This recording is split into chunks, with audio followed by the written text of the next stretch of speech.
सैनिक भाइयों नमस्कार।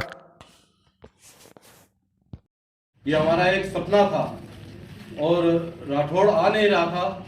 उसको मैंने हाथ जोड़ के कहा कि साहब जो आप कहोगे वैसा ही होगा। और 8 सितंबर तक 2023 तक मैंने उनका साथ दिया। उन्होंने जो कहा, साबका वाले जो कि मेरी पेरेंट एसोसिएशन है, हमारा उसमें पहला रूल था कि अगर आपकी एसोसिएशन आपको निकाल देती है तो फेडरेशन से आप ऑटोमेटिकली आउट हो जाओ। वो चाहते थे कि मैं अपनी एसोसिएशन को छोड़ दूं और फेडरेशन के लिए काम करूं। मैंने कहा फिर फेडरेशन का मतलब क्या है? मैं अपनी एसोसिएशन कैसे छोड़ सकता हूं? भाई जिस एसोसिएशन से मैं आया हूं, आप मेरे को चाहते हो कि मैं उस एसोसिएशन को छोड़ दूं, ये पॉसिबल नहीं है। ये हमारा एक सपना था। मैंने उनसे कहा था, सर ये मेरा सपना है। मेरा बाप भी एयरफोर्स से ऑनरी फ्लाइंग ऑफिसर रिटायर हुआ, वो नहीं कुछ कर पाया, लेकिन मैं एक जेडीपीओ के तौर पे रिटायर हुआ हूँ। कई साल तक मैंने इसमें नहीं कोई भी हिस्सा लिया। 2014 से अब तकरीबन 10 साल हो गए मेरे को, मैं इस मुहिम से जुड़ा हूँ। तो ना मैंने नौकरी की ना कुछ किया, और मैं इस मुहिम के साथ ही अभी तक जुड़ा हुआ हूँ और आगे बढ़ रहा हूँ। तो मैंने कहा ये मेरा सपना है कि जवानों की कुछ ऐसी संस्था बने जो पावरफुल हो, जिसको कि सिर्फ और सिर्फ जवान, जेसीओ जवान जो हैं वही मिलकर चलाएं। ऐसा ना हो कि हम उसके अंदर किसी को पैटर्न रख लें कि ये लेफ्टिनेंट जनरल है, ये हमको सत्ता के गलियारों में ले जाएगा, कहीं पर कुछ करेगा। मैं कहा नहीं, हम लोग इतने काबिल हैं, इतने पढ़े लिखे हैं कि जब हमारी 50-50, 60-60 साल की उम्र हो चुकी है, हमारे पास वो डिग्री की जरूरत नहीं है, किसी सरकारी डिग्री की। हम लोगों ने फौज में इतना एक्सपीरियंस लिया है, हम लोगों ने अपने परिवार के अंदर कैसे परिवार चलता है उसको हमने चलाया है, आगे लेके चले हैं, अपने माँ बाप की सेवा की है, आगे हमारे बच्चों को हमने संस्कार दिए हैं, तो वो भी उसी प्रकार से चलेंगे। तो हम जवान अपना भला और अपना बुरा सब जानते हैं। हर चीज को हम एक अच्छे तरीके से समझ सकते हैं, और कैसे सत्ता में जाके हमने बात करनी है वो हम बात कर सकते हैं। लेकिन उनको मैं लेके आया, उसकी मैं माफी चाहता हूं आप सबसे कि मेरे से बहुत बड़ी भूल हुई। वो मैं बहुत बार पहले भी हाथ जोड़ के माफी मांग चुका हूं कि राठौड़ जैसे इंसान को, जिसका कि हमें जो फीडबैक मिला था सब तरफ से कि बहुत ही जवानों के लिए काम करने वाला इंसान है, मैं उसको लेके आया, मेरे से गलती हुई। इसी कारण जो एक 9 अप्रैल को हमारा शुरू हुआ था फेडरेशन, वो इस समय जो है 17 सितंबर के बाद से डामाडोल है, क्योंकि कुछ लोग उसमें से जो है हमको छोड़ के चले गए और आगे आके उन्होंने कह दिया कि जी हम असली फेडरेशन और वो नकली फेडरेशन। और कल एक लेटर और निकाल दिया कि इन्होंने वो फेडरेशन का वो चुरा लिया लेटर हेड। भाई जनरल सेक्रेटरी मैं हूं, मेरे पास उसकी स्टैंप है। जनरल सेक्रेटरी मैं हूं, सील मेरे पास है, मेरे पास उस फेडरेशन का बहुमत है। मैंने जब आपको बुलाया कि फेडरेशन के अंदर आपने गद्दारी की है, आपको आके फेस करना है, आप नहीं आए। आपके साथ 8-10 बंदे भाग गए, तो उसके अंदर मेरी गलती नहीं है। उसके अंदर सर्वसम्मति से जितने लोग थे सबने कहा कि इन्होंने गलत किया है, और उन्हें निष्कासित और निलंबित करके बाहर का रास्ता दिखाया गया। फेडरेशन का हमारा बनाने का मकसद ये था कि कोई एक एसोसिएशन नहीं, सब लोग मिलकर काम करेंगे और लड़ेंगे।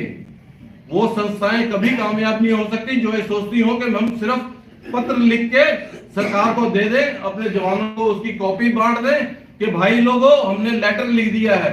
1 महीने 2 महीने 3 महीने के बाद सरकार दे देगी, मतलब 3 महीने आपने निकाल लिए, फिर आप उस लेटर का जवाब दे दो, फिर वो एक जवाब दे देंगे 2-3 महीने बाद। यही काम करते रहोगे क्या? इसके अंदर तो हमने सालों निकाल दिए। अब वो समय नहीं है। हमने इसीलिए 20 फरवरी से धरना लगाया कि सब लोग साथ में आए, सब लोग एकजुट हों, मिलें, और हम एक इस तरीके का संघर्ष करें कि सरकार को नानी याद आ जाए, वो जाने हम किसी देश के खिलाफ नहीं, हम किसी के खिलाफ नहीं है, हम सिर्फ इस सिस्टम के खिलाफ हैं जो कि जवानों के साथ सदा से ऐसा किया जा रहा है कि अधिकारियों ने बैठ के सारे रूल बनाए, अधिकारियों ने बैठ के हमारी तनख्वाहों की बार्गेनिंग की, और ये जो कुछ भी हमारे साथ भेदभाव किए गए हैं, अत्याचार किए गए हैं, उसके खिलाफ हम सर्विस में रह के नहीं बोल सकते। लोग कहते हैं कि तुम सर्विस में तो बोल लेते, सर्विस में बोलते तो कोर्ट मार्शल करा के घर आके बैठ जाते, बीवी बच्चे भी भूखे मरते। अब हम रिटायर हो चुके हैं, हमारे पास ये दमखम होना चाहिए कि हम अपनी जुबान बोल सके, अपने मुंह से अपने दिल की बात बोल सके, हमारे दिमाग में क्या चलता है। ये नहीं कि सरकार ने ये कह दिया हाँ जी ठीक है, अधिकारी ने कह दिया हाँ तुम्हारी तनख्वाह बढ़ा दी इतनी काफी है, लेकिन नहीं, हमारे लेवल ग्रेड वगैरह भी नीचे किए गए हैं। आज की मीटिंग बुलाने का, फेडरेशन के बारे में ज्यादा नहीं बोलूंगा कि हमारे पास कितनी संस्थाओं का वो है, आपने खुद ही देख लिया, साउथ से सब लोग उनके साथ छोड़ चुके हैं, इधर असम वगैरह बिहार से आगे सब लोग हमारे साथ हैं, उनके साथ कोई नहीं है, उनकी आपने सभी मीटिंग देख ली, वो फर्जी, उसके अंदर कोई नहीं आता। उनके पास इतनी हिम्मत नहीं है कि फेडरेशन का लेटर हेड के ऊपर कोई पत्र निकाल सकें।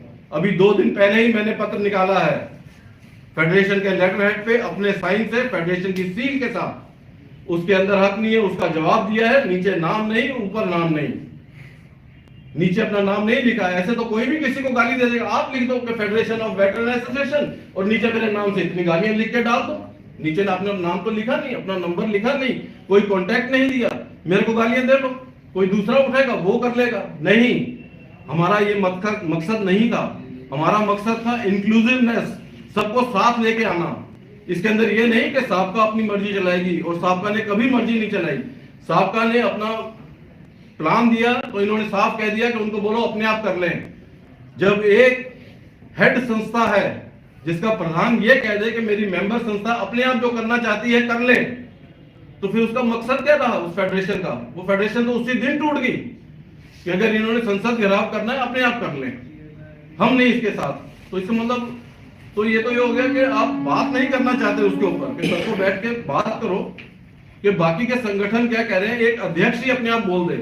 इसीलिए 25 तारीख को जो मीटिंग हुई उसके अंदर कपिल देव फौजी ने इसने साफ साफ कहा कि आप ये अध्यक्ष का मतलब ये, इसके अंदर आप इसके अंदर कोर कमेटी बनाइए, उसके अंदर बहुमत के अधिकार, बहुमत से जो निर्णय लिया जाएगा उसी के ऊपर सभी काम करेंगे। आप उसको मानते हो या नहीं मानते हो, अगर बहुमत है कि हमें करना है तो सभी को मिलकर करना है। उस समय कोई ये नहीं कि मैं नहीं जाऊंगा यार हमारी बात नहीं सुनेगी। अब बहुमत नहीं है तो इसके अंदर सभी संस्थाओं का जब एक एक आदमी होगा, प्रधान हो या कोई और हो, मैं यही आशा करूंगा कि इस संस्था के अंदर आप लोग उस व्यक्ति को आगे करें जिसको कि इस की नॉलेज हो इस सब्जेक्ट की, कि जवानों के साथ क्या हो रहा है क्या नहीं हो रहा। कोई जरूरी नहीं कि हर प्रधान ही आके उसके अंदर मेंबर बन जाए। आदमी वो होना चाहिए कि अगर कोई बोल रहा है, अगर उसकी बात काटनी है तो उसके पास नॉलेज होनी चाहिए। ये नहीं कि मैं मीटिंग में तो आपको जवाब ना दूं, घर जाके मैं कोई दूसरा मेरे को समझाए तो मैं व्हाट्सएप के ऊपर आपके खिलाफ लिखना शुरू कर दूं। किसी नॉलेज वाले बंदे को आप इस कोर कमेटी में बिठाइए जो कि आपके लिए, आप उसको समझा के भेजिए और वो आपके लिए सारे कार्य कर सके। ऐसी एक कोर कमेटी की अब हम आगे वो करना चाहते हैं कि इसके अंदर कोई अध्यक्ष नहीं होगा, कोई ये नहीं, ऐसा कुछ नहीं रखना चाहते। जो कोर कमेटी का फैसला होगा उसके अंदर जो बहुमत पाएगा वही काम बाकी लोग भी सारे के सारे खुशी खुशी करेंगे। ऐसा नहीं होगा कि गोसल साहब ने कह दिया तो सारे के सारे हाँ जी करके पीछे चलेंगे, नहीं। सबका मान बराबर, सब लोग बराबर अपना विचार रखें। आज भी मैंने कपिल को पहले कहा था कि सबसे कहें कि अगर हमारे खिलाफ भी कुछ बोलना है तो दिल खोल के बोलिए। लाइव नहीं कटा सर, लाइव बिल्कुल नहीं काटा है, 2 मिनट का नहीं, लाइव नहीं काटा, उसकी बात नहीं कर रहा। अगर हमारे खिलाफ भी बोलना है कुछ तो दिल खोल के बोलिए, ताकि हम लोग साफ बोलते हैं। लोगों को बुरा लगता है कि गालियां दे दी, ये कर दिया, वो कर दिया। किसी ने गाली नहीं दी तब भी कहते हैं, क्योंकि साफ बोलते हैं तो कड़वा है, वो हजम नहीं होता उनको। इसीलिए सब लोग जो है ये हमारे लिए प्रोपेगेंडा करते हैं, गालियां देते हैं, ऐसा वैसा कुछ नहीं।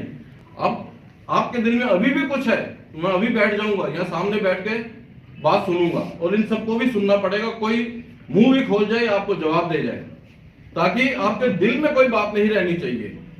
यहाँ पर जो हम आपसे बात कर रहे हैं कि आप आगे क्या करना है, सबसे पहली बात यह है कि अपने दिल में से जो गुबार है उसको बेशक यही बोल के खत्म कर दीजिए। लाइव जाने दीजिए, क्या हो गया उसमें, ये जाने दीजिए लाइव, लोगों को पता तो चले कि अगर हम गलत हैं या कुछ है हमारे खिलाफ बोलिए, कोई परेशानी नहीं है उसके अंदर। कौन मना करता है उससे?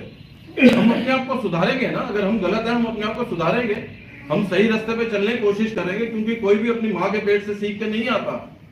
जो भी नेता बने हैं, जो भी हैं, वो लोग खुद मेहनत की है, कुछ सीखा है, दूसरों के शागिर्द रहे हैं उनसे सीखा है, बाकी जनता जनार्दन से सीखा है, तब आगे नेता बने हैं या आगे चल रहे हैं। तो इतना ही के साथ मैं जो है आप सबसे ज्यादा समय ले लिया, उसके लिए माफी चाहूंगा।